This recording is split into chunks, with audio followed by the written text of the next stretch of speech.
अच्छा जी। बच्चों वाले घर में ना इस तरह का कमरा देख के सब बोलते हैं आपका घर इतना फैला हुआ है, क्या यहाँ पे क्या क्या कोई तूफान आया था?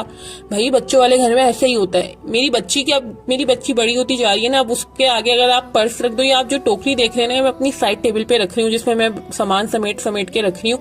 तो ये टोकरी भी मैंने साइड टेबल पे इसलिए रखी हुई है कि इसमें मैं पैम्पर और बच्ची की जरूरत की चीजें, पाउडर शॉर्डर रखती हूँ, प्लास्टिक, चेंजिंग शीट। तो ये मैंने अपनी साइड टेबल पे रखी है। मेरी बच्ची की आदत ये है कि वो एक एक चीज निकाल के ना, मेरे बैग उसके पास पड़ा होगा, वो उसमें से सारी चीजें निकाल के जमीन पे फेंक देगी। जमीन पे आपको इस वक्त चाबी भी पड़ी हुई नजर आ रही होगी, एक बैग भी पड़ा हुआ नजर आएगा।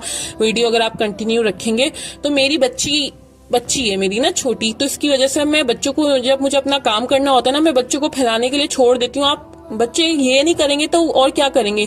आप सही है, जब आप कमरा समेट लें उसके बाद जरा आप बच्चों को दूसरे कमरे में खिलौने फैला के दे दें। बच्चों के साथ ना ये काम मैनेज करने थोड़े से मुश्किल हो जाते हैं, और ये भी मैंने वक्त के साथ सीखा है कि कैसे बच्चों के साथ ये सब काम घर के और चीजें मैं मैनेज कर सकती हूँ। ये हमें भी समझ नहीं आती एकदम से, जब हम माँ बनती हैं हमें नहीं पता होता, हमें कोई समझाने वाला जब नहीं होता।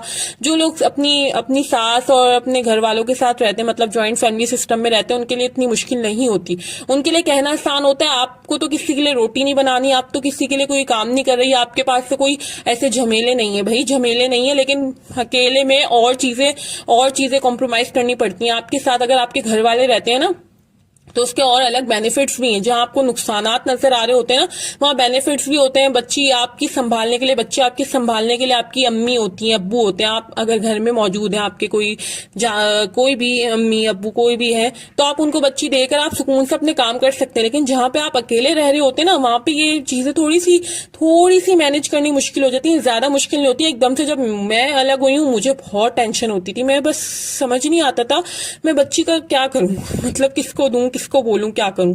लेकिन फिर मैंने आहिस्ता आहिस्ता उसको एंगेज करने की कोशिश की, लेकिन वो बहुत ऐसी चूजी मेरी बच्ची है ना, वो किसी चीज में एंगेज ही नहीं होती। अब जाके वो थोड़ा एंगेजमेंट, और मोबाइल भी मैंने उसको दिया ना, मैंने अपने बेटे को मोबाइल दिया था तो वो बहुत छोटी उम्र में, मतलब the wheels on the bus को ये वाली पोयम लगा के मैं उसको देती थी और वो देखता था और मैं अपने काम कर लेती थी, किचन में चली जाती थी।